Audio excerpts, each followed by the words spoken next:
Hello friend, स्वागत है आप सभी का शिक्षारत क्लासेस में। दोस्तों, क्लास 10th के लिए आज हम लेकर के आए हुए हैं रस, जो कि आपके एग्ज़ाम में पूछा जाता है। 2 नंबर का छंद भी और अलंकार भी, सबको बारी बारी से कराएंगे। इसमें हम पढ़ेंगे रस के बारे में। ठीक है, एक बार रस पढ़ लीजिए, फिर इसके बाहर आपको बाद में फिर भविष्य में फिर दोबारा रस नहीं पढ़ना पड़ेगा, ये हमारी गारंटी है। तो दोस्तों, वीडियो में लास्ट तक बने रहिएगा।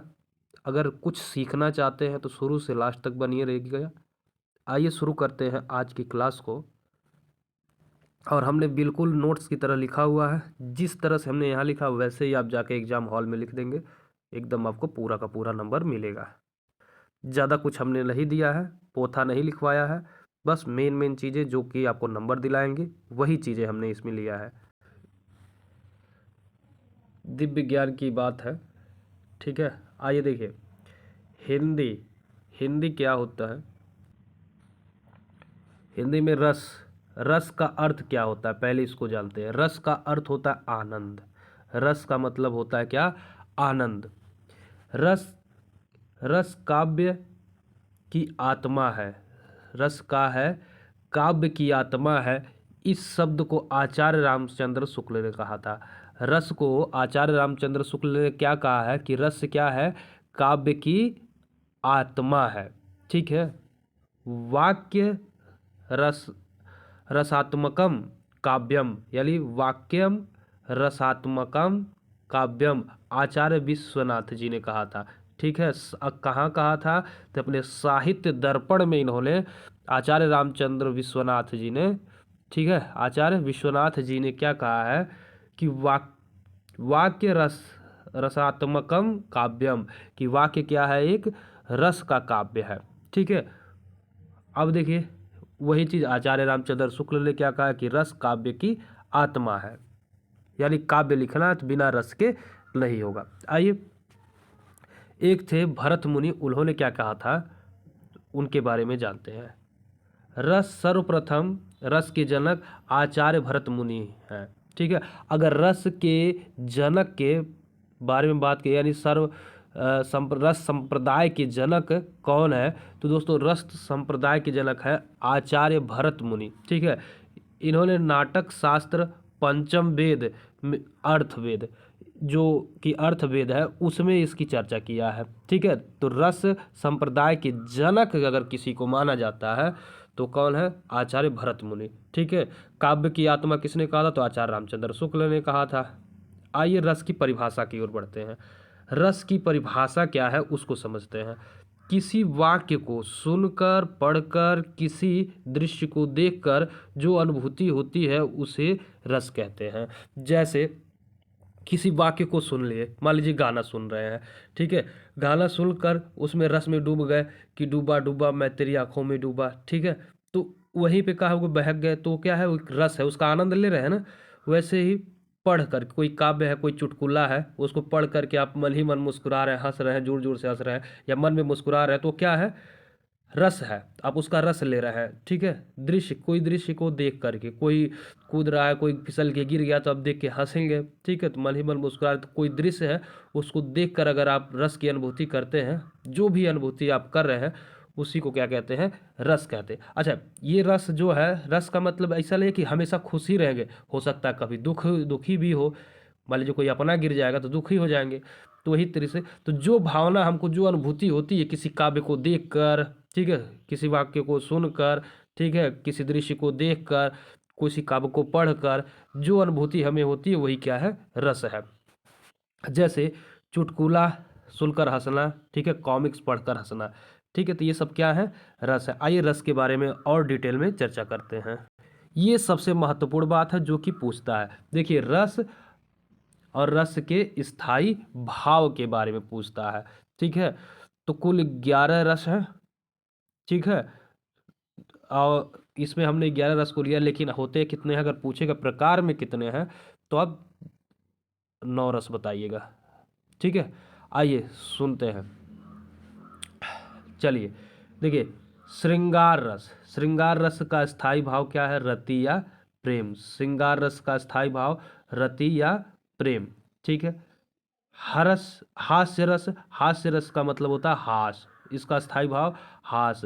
करुण रस का शोक, वीर रस का उत्साह, रौद्र का क्रोध, भयानक का भय, विभत्स का जुगुस्सा या घृणा, ठीक है।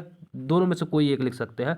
अद्भुत रस का विस्मय या आश्चर्य, ठीक है। शांत रस का सम या निर्वेद, या कभी कभी वैराग या वितराग भी देता है, ठीक है। तीन चारों में से कोई भी आप एक लिख सकते हैं। वत्सल का वात्सल्य होता है, ठीक है। वत्सल का क्या होता है? वात्सल्य रति, ठीक है। ये रस जो दिया था इन्होंने सूरदास जी ने दिया था। वात्सल्य रस जो है ये सूरदास ने दिया था। जो ये होता है क्या, एक माता को अपने पुत्र के प्रति जो प्रेम होता है उसको वात्सल्य रस कहते हैं। भक्ति रस, ठीक है। भक्ति रस यानी ईश्वर की भक्ति करना। आइए शुरू करते हैं, शुरू से पढ़ते हैं। श्रृंगार रस से लेकर के हम पढ़ेंगे विभक्ति रस तक, यहाँ तक पूरे रस को इसी वीडियो में कवर करेंगे। अगले वीडियो में पढ़ेंगे छंद के बारे में, फिर उसके बाद पढ़ेंगे अलंकार के बारे में। ये लीजिए, रस के तत्व या रस के अंग कौन कौन से हैं उसके बारे में हम लोग चर्चा करेंगे, ठीक है। रस के अंग के बारे में आइए। भरत मुनि के अनुसार रस के प्रकार कितने हैं? तो 9 हैं, ठीक है। भरत मुनि ने कितने रस बताए थे? 9 प्रकार, जो भी हमने बताया। प्रकार में पूछेगा 9, वैसे तो हम 2 रस जो एक्स्ट्रा हैं वो अलग से वैसे ही बना दिए गए हैं। तो देखिए, स्थायी भाव, ठीक है। स्थायी भाव के बारे में पहले समझते हैं। रस के तत्व क्या है? स्थायी भाव। स्थायी भाव क्या होता है? जो भाव हमारे मन में जन्म से ही होते हैं। स्थायी भाव का मतलब ये, इस पे क्या होता है? जन्म सिद्ध अधिकार होता है, ठीक है। हर व्यक्ति के जन्म के से ही उस व्यक्ति के अंदर होती है, प्रत्येक व्यक्ति के अंदर ये पाई जाती है स्थायी भाव। और अनुकूल वातावरण मिलने पर बाहर आते हैं, उन्हें हम स्थायी भाव कहते हैं। जैसे मान लीजिए किसी को रोना आ रहा है तो सबके अंदर रोना है, लेकिन हमेशा आदमी रोता थोड़ी रहता है। किसी को खुशी है तो हमेशा थोड़ी जो है वो हम हंसता रहेगा। एक दृश्य आएगा, एक समय आएगा, जैसे मान लीजिए किसी को चोट लगेगी तब रोएगा, कोई कॉमिक पढ़ेगा तब हंसेगा, हमेशा थोड़ी हंसेगा। कोई वैसा दृश्य देखेगा तब हंसेगा। तो वही चीज़ है, ये क्या होता है? मन में होते हैं लेकिन अनुकूल वातावरण मिलने पर ये बाहर दिखाई देते हैं। दूसरा पॉइंट जो है हमारा विभाव। विभाव को समझते हैं। स्थायी भाव को जगाने वाले तत्व को विभाव कहते हैं, ठीक है। और ये तत्व कौन से हैं? 2 हैं, आलम्ब और उद्दीपन। अभी हम आलम्ब और उद्दीपन को भी पढ़ेंगे, ठीक है। बस इतना समझिए, विभाव क्या होता है? स्थायी भाव को जगाने वाले तत्व को विभाव कहते हैं। अगला, अनुभाव। अनुभाव क्या होता है? मन के भावों को व्यक्त करने वाली शारीरिक चेष्टाओं को क्या कहते हैं? अनुभाव कहते हैं। यानी मन के भावों को व्यक्त करने वाले शारीरिक चेष्टा, जैसे मान लीजिए किसी को इशारे से बुला रहे हैं, ठीक है, इसे हाथ हिला करके बुला रहे हैं, तो क्या है? मन की चेष्टा है। अपनी मन की चेष्टा यानी क्या? शारीरिक क्रियाओं से व्यक्त करके बता रहे हैं। किसी को आंख मार रहे हैं तो क्या है? वो सब अनुभाव के अंतर्गत आते हैं, ठीक है। देखिए, विभाव और अनुभाव समझ गए अच्छे से, ठीक है। विभाव क्या है? स्थायी भाव को जगाने वाले क्या होते हैं? विभाव कहे जाते हैं। और अनुभाव यानी मन के भावों को व्यक्त करने वाली शारीरिक चेष्टाएं। जैसे ये 2 प्रकार के, पहला होता है कायिक अनुभाव। क्या होता है? जानबूझकर की जाने वाली शारीरिक हरकत, जैसे आंख मारना, ठीक है, सीटी मारना, अन्य कोई इशारे करना, ये सारे क्या है? कायिक अनुभाव हैं। वहीं अगर बात करें विभाव की, ये और दूसरा जो होता है सात्विक भाव, ये स्वतः होने वाली, ठीक है, ये स्वतः होने वाली हरकत है या क्रिया है जो स्वतः होती है। ये 8 प्रकार की होती है। कौन कौन से होते हैं? जैसे आंसू बहना, ठीक है। ये कोई ये नहीं, जबरदस्ती नहीं हो सकता है कि आप जब चाहे तब आंसू गिरा सकते हैं, ऐसी बात नहीं है। जब कोई वैसा भावुक दृश्य आ जाता है, वैसा वातावरण आ जाता है तो ऑटोमेटिक आंसू निकल जाते हैं, ठीक है। ये कुल 8 प्रकार के होते हैं, जैसे आंसू बहना, आंखें लाल होना, ठीक है, सांस लेना, पलकों का झपकना, ये सारी चीज़ें इसके अंदर आती हैं। अगला है संचारी भाव या व्यभिचारी भाव। ये कुल 33 होते हैं। संचारी या व्यभिचारी भाव कितने होते हैं? 33 होते हैं, ठीक है। आइए समझते हैं इसको। जो भाव थोड़े समय के लिए आकर गायब हो जाते हैं, यानी ये संचारी भाव वे होते हैं या व्यभिचारी भाव वे होते हैं जो कुछ समय के लिए, थोड़े क्षण के लिए आते हैं और फिर बाद में ये गायब हो जाती है। कुल 33 होते हैं, तो 33 हमको नहीं पढ़ना है, बस ये जानिए कुल संख्या इनकी 33 होती है। जैसे निर्वेद, मोह, स्वप्न, हर्ष, ठीक है, घृणा, चिंता, आलस्य, जड़ता, ग्लानि, स्मृति, ठीक है, आवेग, उपद्रव, शंका, विवास, विषाद, ये सारी चीज़ें याद जो हैं ये कुल 33 होती हैं। ठीक है, तो इतना आपको याद रखना है। आप समझ पाए होंगे। स्थायी भाव, जो भाव हमारे मन में क्या होते हैं, जन्म से होते हैं, ठीक है, अनुकूल वातावरण पाने पर बाहर आते हैं, वो स्थायी भाव। विभाव क्या होते हैं, विभाव, जो स्थायी भाव को जगाने वाले तत्व को विभाव कहते हैं। अनुभाव, अनुभाव वो होता है मन के भावों को व्यक्त करने वाली शारीरिक चेष्टाएं अनुभाव होती हैं। इसमें दो होते हैं, एक कायिक होता है, एक सात्विक। कायिक क्या होता है, जानबूझ करके की जाने वाली शारीरिक हरकत कायिक होती है। और जो स्वतः होने वाली, जानबूझ करने की स्वतः होने वाली क्रिया क्या है, हरकत, शारीरिक चेष्टाएं क्या होती है, सात्विक होती हैं। ठीक है, संचारी भाव या व्यभिचारी भाव क्या होता है, जो भाव थोड़े समय के लिए आए और फिर आकर गायब हो जाता है, तो उसे संचारी भाव कहते हैं। लीजिए विभाव को समझते हैं। विभाव क्या है, विभाव स्थायी भाव को जगाने वाले हैं, जिसको बताया है कि दो तीन प्रकार के होते हैं। आइए देखिए, पहला होता है आलंबन, दूसरा होता है उद्दीपक, तीसरा होता है आश्रय। तो समझते हैं आलंबन, उद्दीपक और आश्रय क्या चीजें हैं। आलंबन, जिसके कारण स्थायी भाव उत्पन्न हुआ, ठीक है, जिसके कारण, जैसे मान लीजिए नायक और नायिका, जैसे एक फिल्म देखते हैं आप, हीरोइन खड़ी रहती है, ठीक है, हीरोइन खड़ी रहती है, हीरोइन को देख के हीरो के दिल में घंटी बजने लगती है कि बिजली की तार है, घंटी बजने लगती है ना, तो नायक या हीरोइन को, हीरो को देख के घंटी बजने लगती है, ठीक है, वो होता है नायक या नायिका हो गए आलंबन, यानी जिसके कारण स्थायी भाव उत्पन्न हुआ।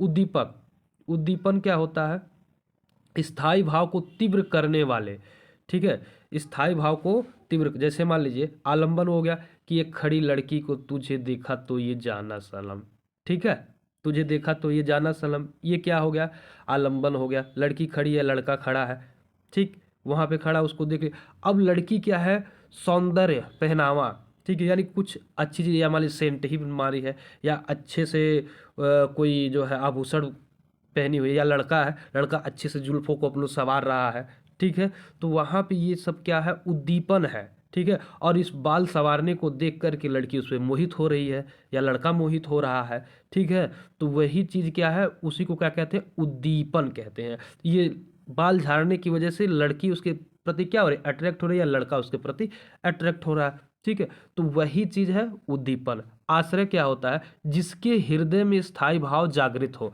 जैसे नायक या नायिका, या तो लड़का के प्रति हो जाएगा या लड़की के प्रति हो जाएगा, ठीक है, तो हो सकता है लड़का को देख के लड़की के प्रति हो जाए, या लड़के को देख के लड़की के प्रति हो जाए, ठीक है, या चाहे लड़के में हो जाए, या नायक में हो जाए, या नायिका में हो जाए, तो जिसके हृदय में ये सारी व्यथा उत्पन्न होती है उसको आश्रय कहते हैं।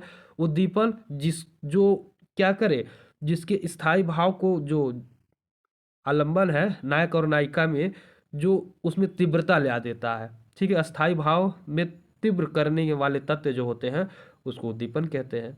ठीक है, बात समझ में आया। यानी आलंबन नायक या नायिका हो गया, ठीक है, खड़ा है जो। सौंदर्य, उसके जुल्फों का संवारना हो गया, सौंदर्य हो गया, कोई पहनावा हो गया, अच्छा ड्रेस, कोई ड्रेस सेंस किसी का अच्छा है, ठीक है। आश्रय, जिसके मन में ये सारे क्रियाएं चल रही उसको हम आश्रय कहेंगे। रस के प्रकार की बात करें तो रस 9 प्रकार के होते हैं। नवा रस जो है हमारा शांत रस होता है। नवा रस क्या है, तो शांत रस है, ठीक है।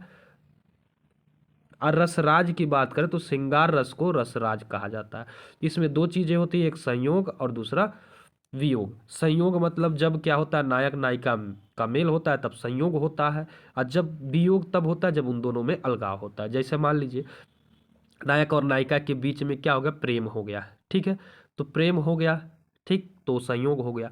वियोग, वही जो है उनका ब्रेकअप हो गया तो क्या हो गया जी, वियोग हो गया। रोने लगे, वियोग का मतलब रोने लगे, चिल्लाने लगे, मैं तुम्हारे बिना मर जाऊंगा, ये वगैरह वगैरह, फालतू की चीज़ें, ठीक है, तो ये चीज़ें क्या है, वियोग है। संयोग का मतलब हो गया मेल, ठीक है, जब नायक नायिका मिलते हैं तो संयोग होता है, जब बिछड़ते हैं तो वियोग होता है। बात समझ में आया। हास रस क्या होता है, हास रस किसी वस्तु को देखकर, सुनकर या किसी विषय वस्तु को पढ़कर, ठीक है, अगर हमको खुशी की अनुभूति होती है, हंसने की अनुभूति होती है, तो उसको हम हास्य रस कहते हैं। किसी दृश्य को देखकर, सुनकर, ठीक है, या उसको महसूस करके आदमी क्या होता है, दुखी हो जाता है। जहाँ पे किसी चीज़ को देखकर, सुनकर, पढ़कर अगर आप उससे दुखी हो रहे हैं, किसी समाचार पत्र को पढ़ के दुखी हो रहे हैं कि मेरा ब्रेकअप हो, उसका ब्रेकअप हो गया, दुखी हो रहे हैं, तो क्या है, वहाँ पे शोक हो जाएगा। तो शोक हो जाएगा तो शोक रस हो गया, है कि नहीं। वहाँ पे दुखी हो गए, शोक मनाने लगे, तो शोक रस हो गया। वीर रस, वीर रस जहाँ पे किसी वक्त काव्य को सुन के, पढ़ कर या देख करके, किसी दृश्य को देख करके क्या होता है, जहाँ पे उत्साह आ जाती है। जैसे माँ तुझे सलाम, अभी गणतंत्र दिवस था, तो गणतंत्र दिवस में आप लोग झंडा, जहाँ भी देशभक्ति का सॉन्ग चला, शरीर में क्या जुनून आ जाता था, उत्साह आ जाता था, तो वहाँ पे क्या हो गया, उत्साह हो गया, ठीक है। वीर रस हो गया। रौद्र रस, रौद्र रस क्या होता है, जिस किसी दृश्य को देखकर या पढ़कर, सुनकर क्या हो, क्रोध उत्पन्न हो, जहाँ गुस्सा आ जाए किसी को देखकर, वहाँ क्या है, रौद्र है।